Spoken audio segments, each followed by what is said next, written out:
एक बगीचे में कई भंवरे और तितलियां फूलों में बैठे होते हैं। भंवरे और तितलियां रोज एक दूसरे को देखा करते हैं, लेकिन दोनों अपने कामों में व्यस्त होने की वजह से एक दूसरे से बात नहीं करते थे। लेकिन एक दिन ऐसा होता है, भंवरा जिस जगह में बैठता था उस जगह में एक तितली बैठ जाती है और वह गुस्से में उस भंवरा से कही, तुमने इस जगह का सारा रस कैसे पी लिया?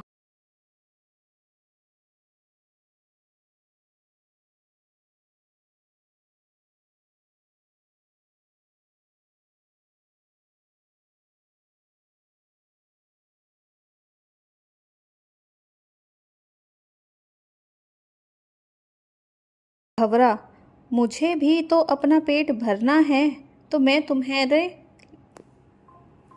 तुम्हारे लिए थोड़ी रख सकता हूँ। इसी बात में दोनों में बहस हो जाती है और दोनों अपने अपने भूख मिटाने के लिए जल्दी जल्दी उस बगीचे में आया करते थे और अपना अपना काम किया करते थे। जिस वजह से जिस बगीचे में वो आया करते थे, उस बगीचे का मकान मालिक का बच्चा हमेशा उन भंवरों को भगाता था और उन तितलियों को पकड़ता था, जिससे तितलियाँ काफ़ी ज़्यादा परेशान रहती थी। लेकिन उन्हें अपना खाना पूरा करने के लिए वहाँ पर आना पड़ता था, इसलिए वह अपना खाने के लिए इतना जोखिम लेने को तैयार रहती थी। इसलिए वह रोज़ाना यही करते थे। लेकिन एक दिन उन तितलियों में से एक तितली को वो बच्चा पकड़ लेता है। वह तितली अपने आप को बचाने की कोशिश करती है, जिससे उसका एक पंख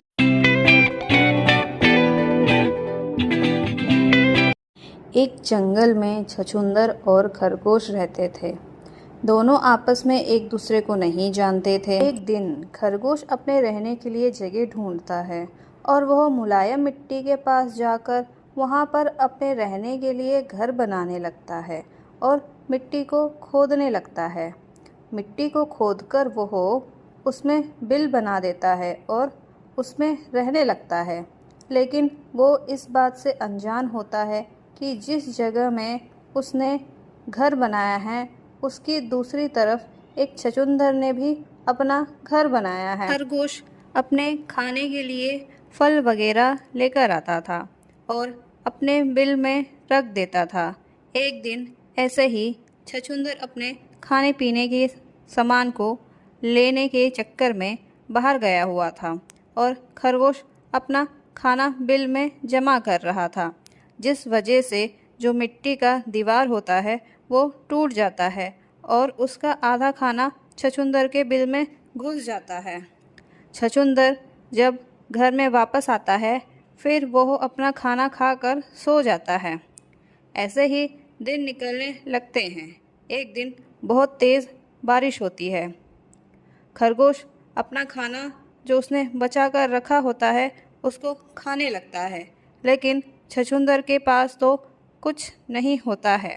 वो बारिश को देखने लगता है, फिर उसके घर के अंदर झांकता है और खुद से कहा, मैं क्या खाऊं? आज मुझे तो बहुत ज़्यादा भूख लगी है। वह अपने बिल के अंदर जाने लगता है। तभी उसकी नज़र कुछ फलों पर जाती है। वो फलों को ले लेता है और खाने लगता है। वो खुद से, भगवान आपका बहुत बहुत धन्यवाद, आपने मुझे खाना दे दिया। फिर वो खाने के लिए ढूंढने कम जाया करता था, क्योंकि जब भी वो खाने के लिए बाहर जाता था वो वापस आता था तो उसको वहाँ पर खाने का सामान ज़रूर मिलता था। तो इसलिए उसने बाहर खाना खाने जाना बंद कर दिया और जो खरगोश अपने लिए खाना बचाता था वह उसका खाना खाने लगा।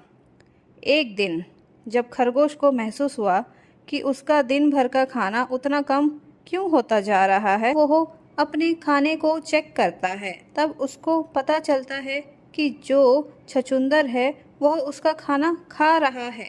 वह गुस्से में जाकर छछूंदर के पीछे भागता है और छछूंदर की तरफ खरगोश को आता हुआ देखकर भागने लगता है। दोनों भागते हुए छछूंदर के घर से बाहर निकल जाते हैं। छछूंदर को देखकर खरगोश को काफ़ी ज़्यादा गुस्सा आता है। वो छछूंदर को गुस्से में कहा, ओ छछूंदर, तूने मेरा खाना क्यों खाया? छछूंदर, मुझे थोड़ी पता था ये तेरा खाना है। अगर मुझे पता होता तो मैं तेरा खाना कभी नहीं खाता। मुझे लगा यह यहीं पर पड़ा रहता है, इसलिए मैंने खा लिया। इसमें अब मेरी क्या गलती है? अगर तू ऐसे मेरे बिल में आकर अपना खाना जमा करेगा तो मैं तो खाऊंगा ही ना। खरगोश, मैंने कब तेरे बिल में खाना रखा? वो तो मेरा बिल है। छछूंदर, वो तो मेरा बिल है, दिख नहीं रहा है? यहाँ से रास्ता है। खरगोश उसको अपने साइड लेकर आता है और दिखाता है, ये देख मेरा रास्ता है। फिर दोनों एक दूसरे की शक्ल देखते हैं और कैसे, ये क्या हो गया? हम दोनों का रास्ता तो एक ही जगह मिल जाता है। खरगोश, हम दोनों इस बिल के बीच में दीवार बनाएंगे, नहीं तो तू मेरा सारा खाना खा जाएगा। छछूंदर, अगर हम दोनों साथ में मिलकर रहे तो, और साथ में मिलकर खाना बचाए तो क्या बात हो सकती है? यह हमारे लिए फ़ायदा होगा और बारिश के बाद भी हम दोनों को बाहर जाने की ज़रूरत नहीं पड़ेगी। खरगोश उसकी बात सुनकर, बात तो तेरी सही है, लेकिन अगर तूने सारा खाना खा लिया, मैं तेरे ऊपर कैसे विश्वास करूं? छछूंदर, अच्छा चल, कोई बात नहीं, लेकिन एक बात याद रखना, अगर कभी भी तू मुसीबत में हुआ तो मैं तेरी हमेशा मदद करूंगा, लेकिन उसके बदले में मैं तेरा खाना कभी भी छुपा लूंगा और खा लूंगा, तो तू मुझे दोष मत देना। खरगोश, ठीक है, मैं तुझे दोष नहीं दूंगा, लेकिन ज़्यादा खाना मत खाना, थोड़ा सा खाना, ठीक है? वैसे भी तेरे छुपाने का कोई मतलब तो है ही नहीं, तू तो पहले ही बता देगा क्या तूने खाया होगा, और तू ही है हमारे घर में। मेरे घर ने तो नहीं खाया होगा ना? दोनों हंसने लगते हैं। छछूंदर, हाँ, मैं तो भूल ही गया था कि मैं सब कुछ बोल गया हूँ। तब से दोनों में दोस्ती हो जाती है। दोनों रोजाना साथ में खाना ढूंढने जाते हैं और अपने लिए खाना बचाते हैं। ऐसे ही दिन महीने निकलने लग गए। दोनों में दोस्ती भी बहुत गहरी होती चली गई। कभी कभी छछूंदर खाना खा लिया करता था, लेकिन खरगोश को पता चल जाता था उसने ही खाया है, इसलिए वो कभी गुस्सा नहीं होता था, क्योंकि छछूंदर हमेशा यही वादा करता था कि मुसीबत के वक्त वो हमेशा उसके साथ निभाएगा। एक दिन उस जंगल में बच्चे पिकनिक मनाने आते हैं और एक बच्चा उस खरगोश को देख लेता है, क्योंकि वो खरगोश सफ़ेद रंग का जो था और वो बहुत ज़्यादा सुंदर दिख रहा था। एक बच्चा दूसरे बच्चे से कहा, देख यार, वो कितना सुंदर खरगोश है, मुझे तो वो खरगोश चाहिए। तो दूसरे बच्चे ने कहा, लेकिन हम उसको पकड़ेंगे कैसे? हमारे पास कुछ है ही नहीं पकड़ने के लिए। तीसरे बच्चे ने दूसरे बच्चे से कहा, क्यों ना हम ऐसा करें, हम तो यहाँ पर मछली पकड़ने आए थे, तो ऐसा करते हैं, मछली वाला जाल लेकर आते हैं और उसके ऊपर फेंक देते हैं, वो फंस जाएगा और हम उसको पकड़ लेंगे। तीसरे बच्चे की बात सुनकर दोनों बच्चे मान जाते हैं और तीनों गाड़ी से मछली वाला जाल लेकर आते हैं और खरगोश के पीछे भागते हैं। खरगोश जाकर छुप जाता है, लेकिन बच्चे फिर भी उसका पीछा करते हैं। ऐसे ही 1-2 घंटा निकल जाता है, लेकिन बच्चे और खरगोश हार नहीं मानते हैं, दोनों ही थक जाते हैं, लेकिन फिर भी कोई एक दूसरे को छोड़ता नहीं है। ऐसे ही तीनों बच्चे यह दिखाने की कोशिश करते हैं कि उन्होंने खरगोश को छोड़ दिया, इसलिए खरगोश आराम से घूम रहा होता है। तभी वो तीनों खरगोश के लिए गड्ढा खोदते हैं और उसके ऊपर जाल बिछाकर उसके ऊपर हरे हरे पत्ते रख देते हैं, ताकि खरगोश उस पत्तों को खाने आए। और ऐसा ही होता है, खरगोश उस पत्तों को देखकर उस जाल के ऊपर आ जाता है और वैसे ही फंसकर गड्ढे में गिर जाता है। वह बाहर निकलने की कोशिश करता है, लेकिन वह बाहर नहीं आ पा रहा था। तब उसको छछूंदर की याद आती है। वो छछूंदर को आवाज लगाने लगता है, जो जंगल से भागा भागा आता है, और वह गड्ढे में कूद जाता है और उसके जाल को देखकर काटने लगता है। काट कर फिर दोनों वहां से भाग जाते हैं। जो बच्चे थे वो अपना खाना खाकर वापस आते हैं खरगोश को देखने के लिए, क्योंकि उन्हें पता था खरगोश गड्ढे में गिर जाएगा, जाल में फंसकर तो वह भाग नहीं पाएगा। इसलिए वह बेफिक्र होकर अपना खाना खा रहे थे।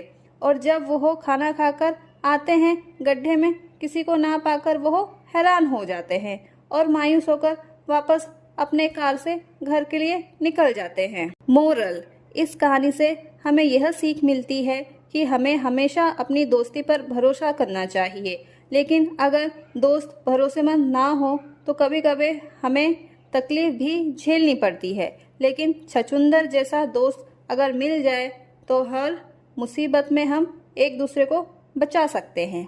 धन्यवाद। यह कहानी मेरे द्वारा लिखी गई है। अगर आपको मेरी कहानी अच्छी लगी तो आप मेरे स्टोरीज़ के कमेंट सेक्शन में कमेंट कर सकते हैं। आपको किस तरह की कहानियाँ चाहिए आप मुझे बता दीजिए, मैं उस तरीके की कहानी लेकर आ जाऊँगी। धन्यवाद।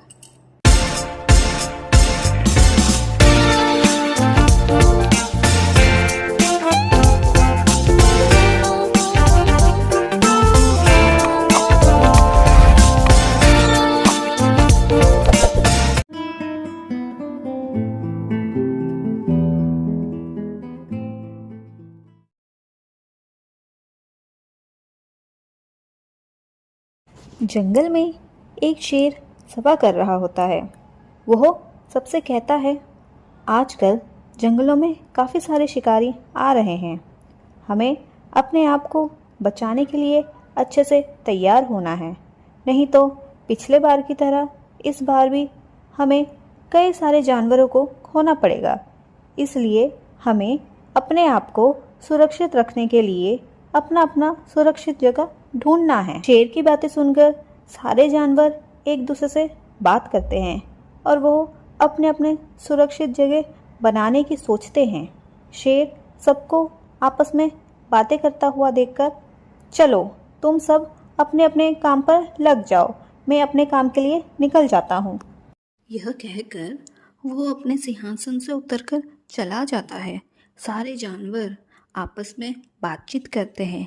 हिरन, क्या करे, यह शिकारी का भी आजकल कुछ ज़्यादा ही आतंक मच रहा है। कहाँ हमारे साथी कम होते जा रहे हैं और कहाँ इनको अपने ही फायदे के लिए हम जैसे मासूम जानवर को मार रहे हैं।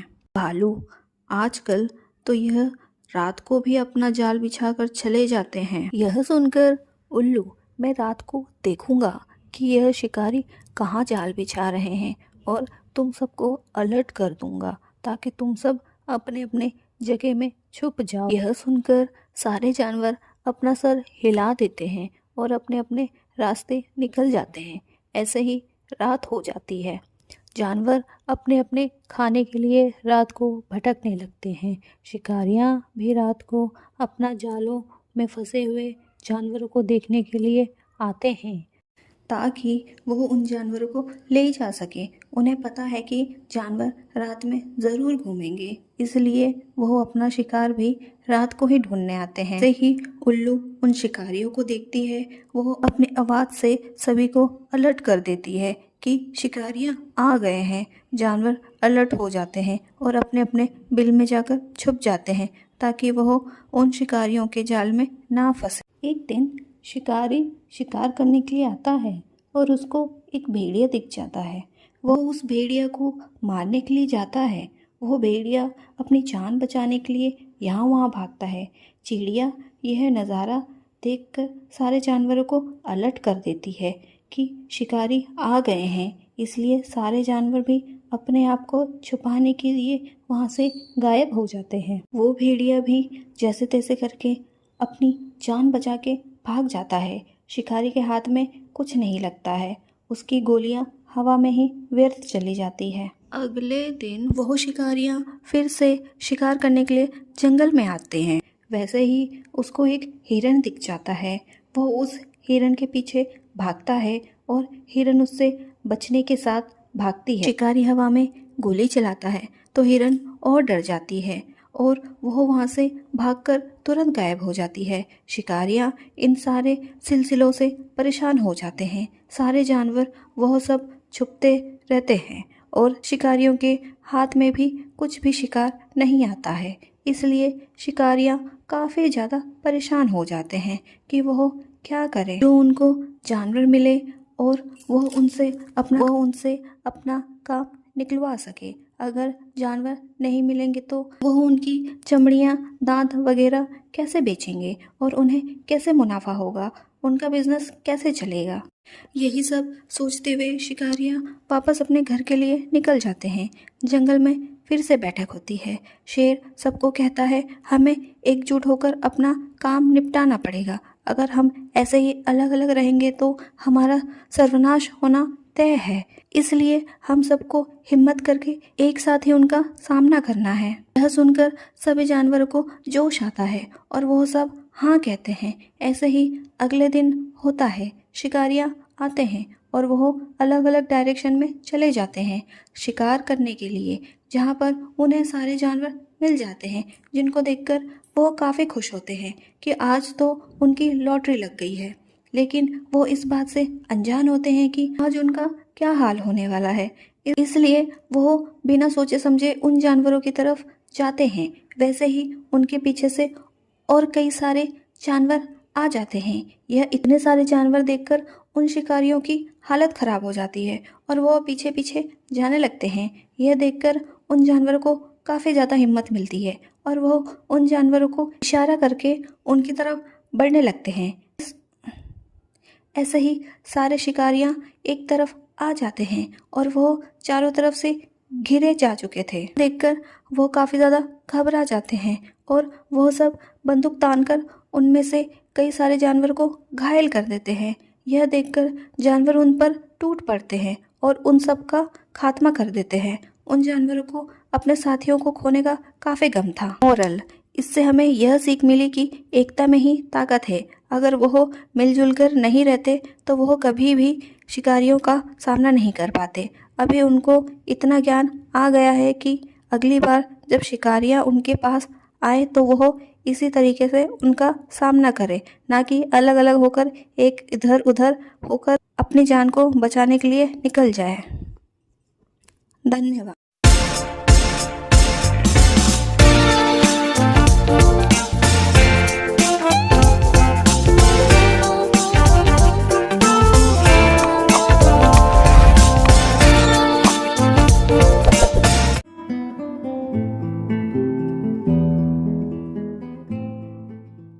एक मेंढक अपने कुछ दोस्तों के साथ एक कुएं में रहता था, लेकिन उसके सोचने का तरीका काफ़ी ज़्यादा अलग था। वो हमेशा उस कुएं में अपने दोस्तों के साथ खेलता था, लेकिन खेलने के चलते कई बार उसको दीवारों से चोट लग जाती थी, क्योंकि जब भी वो अपने दोस्तों से बचने की कोशिश करता था, जल्दी जल्दी कूदता था, तो कुएं की दीवारों की वजह से उसको काफ़ी बार चोट लग जाती थी, जिस वजह से उसको काफ़ी गुस्सा भी आता था। एक दिन वो अपने दोस्तों को कहता है, क्या इस दीवार को पार करके भी हम कभी बाहर जा सकते हैं, जहाँ पर हमें कभी चोट ना लगे। उसके दोस्त हंसते हुए, तूने ये दीवार देखी है, कितनी बड़ी है, हम जाकर भी इस दीवार को कभी पार नहीं कर सकते हैं, और तेरे को इसमें क्या ही बुराई लगता है। अगर चोट लग भी रही है तो जल्दी भर भी तो रहा है। ये सब छोड़ और हमारे साथ खेल। लेकिन उस मेंढक को तो उस कुएं से बाहर निकलना ही था, क्योंकि वो अब और नहीं रह सकता था उस कुएं में। इसलिए वो अगले दिन से ही उस कुएं से बाहर निकलने की कोशिश करना चाहता था, लेकिन उसके दोस्त हमेशा उसको मना करते थे। कहते थे, अगर तू इस कुएं से बाहर जाएगा तो तू मर जाएगा। लेकिन वो मेंढक उनकी बात नहीं मानता था और हमेशा उनको यही कहता था कि मुझे इस कुएं से बाहर निकलकर बाहर की दुनिया देखनी है। वो रोज उस कुएं को पार करने की कोशिश करता था, लेकिन वो पार नहीं कर पाता था, जिसकी वजह से वो हमेशा ज़मीन पर गिर जाता था। और उसको कोशिश करता हुआ देख उसके दोस्त भी उस पर हंसा करते थे, लेकिन वो हार नहीं मानता था और दिन ब दिन वो कोशिश करते रहता था। और एक दिन ऐसा आता है कि वो उस कुएं से बाहर निकल जाता है, और यह देखकर उसके दोस्त लोग भी हैरान हो जाते हैं और वो अपने आप को कोसने लगते हैं कि अगर उन्होंने उसकी बात सुन ली होती तो वो भी इस कुएं से बाहर निकल पाते। इस कहानी से हमें ये शिक्षा मिलती है कि हमें अपने ऊपर आत्मविश्वास रखना चाहिए और मेहनत करते रहना चाहिए, जिससे हमारे सारे काम पूरे होंगे। धन्यवाद।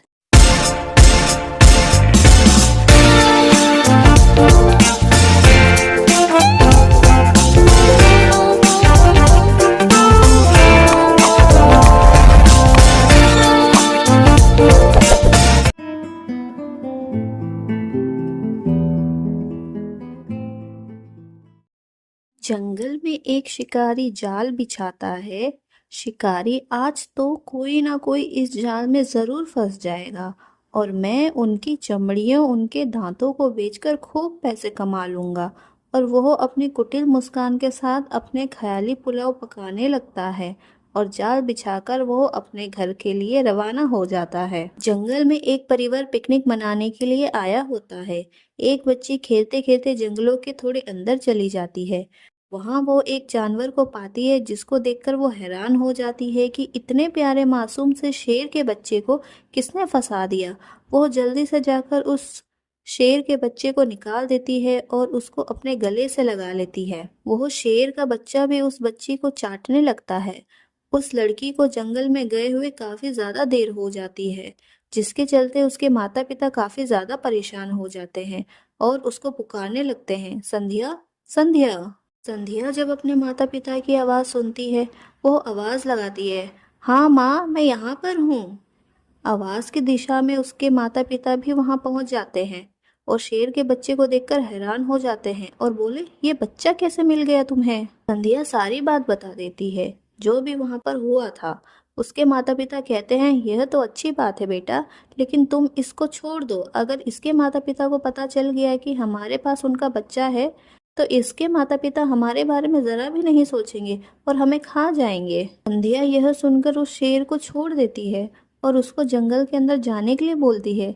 शेर भी जंगल के अंदर भाग जाता है। संध्या और उसके परिवार वाले अपने टेंट में आ जाते हैं। शाम को वो शिकारी फिर आता है और वहां पर किसी भी जानवर को ना पाकर वो हैरान और परेशान होकर वापस अपने घर के लिए रवाना हो जाता है। शेर का बच्चा रोज उस जगह आया करता था जहां पर वो फंसा था और उस जगह के आसपास पर वो संध्या को खोजा करता था, लेकिन संध्या उसको कभी नहीं मिली, जिससे उसका दिल टूट गया और उसने अपना मित्र खो दिया। कुछ साल बाद जंगल में कई सारे इंसान लोग अपना मनोरंजन करने के लिए आते ही रहते थे। एक दिन कुछ कॉलेज के स्टूडेंट्स अपने ट्रैकिंग के लिए जंगल आते हैं और वहाँ पर वो ट्रैकिंग करने जाते हैं। सारे बहुत मौज मस्ती में अपनी ट्रैकिंग कर रहे थे, लेकिन तभी अचानक उनके सामने एक बाघ आ जाता है। उनको देखकर जितने भी स्टूडेंट्स होते हैं वो यहाँ वहाँ भागने लगते हैं। इस बीच में संध्या भी घबरा जाती है और अपने आप को बचाने की कोशिश करती है, लेकिन वो अपने आप को बचा नहीं पाती है। बाघ उसके पास पहुंच जाता है। वो जैसे ही उसके ऊपर हमला करता है, वैसे ही एक शेर आकर उस बाघ को धक्का दे देता है और उन दोनों में काफी घमासान युद्ध होने लगता है। संध्या ये देखकर हैरान हो जाती है और वो डर के मारे बेहोश हो जाती है। कुछ देर में उसकी आंखें खुलती है तो वो अपने आप को शेर के पास पाती है, जो उसको बड़े प्यार से चाट रहा होता है। उस शेर को चाटता हुआ महसूस करता देख संध्या को वो शेर जाना पहचाना लगता है।